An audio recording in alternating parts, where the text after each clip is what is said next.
Well, hi, everyone. This is the Brad Free Report for Friday, January 5th. Let's jump right in. Did you happen to catch the most impressive maiden winner of the meet? It happened on January 1st in race number 6. Bob Baffert-trained Axeman made his career debut as the heavy favorite in a sprint at Santa Anita.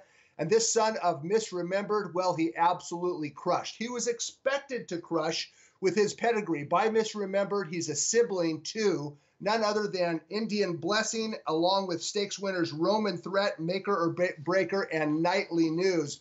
An impressive debut by Axeman. He earned a 96 Beyer speed figure. How fast was that speed figure? Well, how about one of the top 5 fastest figures earned by foals of 2015? Let's take a look at the list real quick. The fastest figures earned by foals of males of 2015. They are 3-year-olds of 2018. Bolt Doro at Santa Anita last fall. Strike Power on December 23rd down at Gulfstream Park, an 8-length crusher. Good Magic in the Breeders' Cup at Del Mar. Mackenzie in his career debut at Del Mar, and Axeman, a 96 Beyer speed figure. Now, that's all fine and dandy as far as Axeman goes. He deserves all the accolades he can get. How far will he run? Based on the bottom side of his pedigree, you'd suggest that maybe a mile and a 16th would be a stretch. But we will find out more about Axeman. There is a horse in here to follow. He didn't get any publicity at all. As the runner-up, a horse by the name of More Honor. A gelded son of More Than Ready, trained by Mark Glatt. When you get a chance, go back and watch the full replay. January 1st, race 6. More Honor lacked speed, finished with run, galloped out in front of the winner. More Honor, a gelding. He might be a good one for trainer Mark Glatt. Okay, speaking of 2-year-olds turning 3, Eclipse Award finalists were announced on Friday morning, and the 3 finalists in the 2-year-old male category, Breeders' Cup winner Good Magic, Bolt Doro, and Solamini. Good Magic won the Breeders' Cup Juvenile as we take a look at the stretch run of Good Magic, breaking his maiden in the Breeders' Cup. How about that? 3rd career start for trainer Chad Brown. A dominating win by a very good colt, Good Magic. This was an impressive win, and if he earns the championship off one big race, I have no problem with that at all. But when I cast my ballot early this week, well, I didn't vote for Good Magic. I voted for the horse that, in my opinion, had the championship caliber campaign. You can call me a homer if you want. That's not the case. But I voted for Bolt Doro, who was 3 for 3 going into the Breeders' Cup. His win in the front runner was the most impressive win by a 2-year-old on the main track in 2017. As we take a look at Bolt Doro's dominating victory last fall, his first start around 2 turns. This is Bolt Doro winning for fun with a 103 Beyer speed figure, his 2nd consecutive Grade 1 victory. It was this race, the Grade 1 Del Mar Futurity, and his 3rd in the Breeders' Cup Juvenile with the wide trip, the reason that I voted for Bolt Doro. Will he win the Eclipse Award having not won the Breeders' Cup? Well, if he does, he will not be the first. In fact, it's happened often of late. As we look at the chart of recent champion 2-year-olds that did not win the Breeders' Cup. I voted for American Pharaoh in 2014. So did a lot of people. He did not even run in the Breeders' Cup. Shared Belief in 2013. Looking at Lucky, he lost the Breeders' Cup, finished 2nd with the wide trip. Later would go on to win the Preakness Stakes as a 3-year-old. Declan's Moon, Mariah's Mon, DeHare, Easygoer, and 49er. A pretty good list of good 2-year-olds that several went on to have good campaigns as 3-year-olds. Will Bolt Doro follow suit? Well, that remains to be seen. You probably have heard by now, Bolt Doro had a setback last week. He probably got cast in his stall. I say probably because even his owner trainer, Mick Rees, is not sure. But he pulled a muscle. He got a little gimpy for a few days. He missed a workout. His 2018 debut has been pushed back from mid-February to early March, either at Santa Anita or at Oaklawn Park. So there are some uncertainties with regards to Bolt Doro, but there's no uncertainty about this. He got my vote for champion 2-year-old of 2017, and it's either going to be him or Good Magic, 2 colts, either of which deserve to win the award. All right, speaking of 2-year-olds turning 3, a big stakes race on Saturday at Santa Anita, the Grade 3 Sham. It's Saturday, it's race number 5, and the favorite on the morning line at odds of 3 to 5, none other than Mackenzie. Mackenzie, highly rated debut winner. He was 2nd across the wire in the Los Alamitos Futurity, elevated to the victory when his stable stablemate Solimini was disqualified. Mackenzie probably moved a little too soon in the Los Alamitos Futurity, and with a better timed ride on Saturday, he'll be tough to beat at a short price. But Baffert, his trainer, also starts Mourinho. Now, Mourinho is running long for the first time. His pedigree says 2 turns should be just fine. He's by Super Saver out of a more than ready mare. Let's take a look at Mourinho's most recent start. It was November 11th at Del Mar, and Moreno was 6-5, and he finished second. So was it a disappointing effort? Well, not really, because the colt in front of him, horse by the name of Grey Vitos, would follow up this highly rated Grade 3 sprint win with a victory in the Springboard Mile at Remington Park. Now, Grey Vitos has since had a setback. His Derby status is uncertain, but here's one thing that's not uncertain. Mourinho got beat by a good horse. Now Mourinho faces another good horse by the name of Mackenzie. When you're handicapping this race, you might look at that 50-4 workout for Mourinho on January 2nd and think to yourself, that's a little too slow for a Bob Baffert trainee. You know what? You would be right. I spoke with Baffert early this week. I asked him about that 50-4 workout. He said it was too slow. Slam dunk. I mean, it was too slow. It's not the type of workout that Baffert usually employs going into a race. So Mourinho stretching out for the first time. Mackenzie is the horse to beat. As far as Shiver Me Timbers, number 5 at 7-2, not sure what to make of his race because his highly rated maiden win last time out, it earned a 90 Beyer speed figure, and the runner-up Peace did return to win.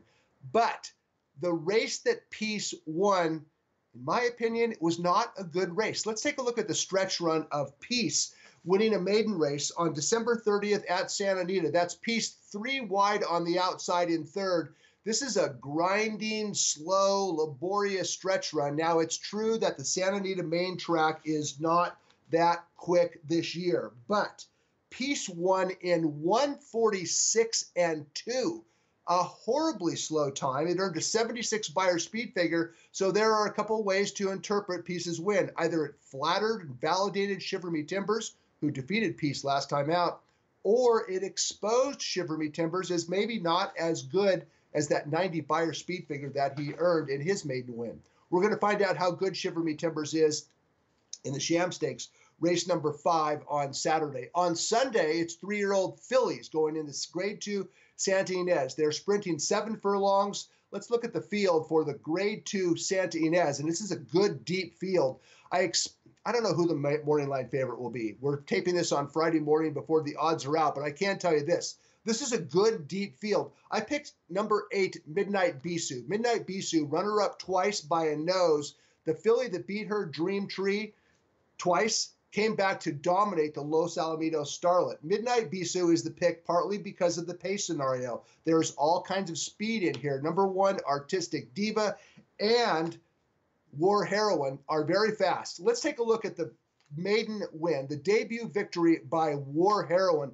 This was an impressive win, no doubt about it. She went 45-1 and ran her rivals off their feet. War Heroine, possibly the speed of the speed in the Santa Ynez, and I certainly respect this filly's gas and her trainer. She won with something left. The final time was a little on the slow side, 17-1, but she did all her dirty work early, and the filly that she dueled with did come back to win her next start. Fast fillies, Artistic Diva and War Heroine can set it up for Midnight Bisou. Okay, speaking of 2-year-old fillies and voting for the Eclipse Awards, Friday morning, Eclipse finalists were announced. In the 2-year-old filly category, it was Breeders' Cup winner Caledonia Road, Moonshine Memories, a 2-time Grade 1 winner, and Rushing Fall, and I did something I've never done before. Vote for a grass filly in the 2-year-old filly category, and that's because Rushing Fall's undefeated campaign was impressive, and so was her win in the Breeders' Cup Juvenile Fillies Turf at Del Mar. Let's roll a tape and take a look at Rushing Fall on the far outside, blasting home to beat a good field in the Breeders' Cup Juvenile Fillies Turf. An impressive win by Rushing Fall. This is November 3rd at Santa Anita.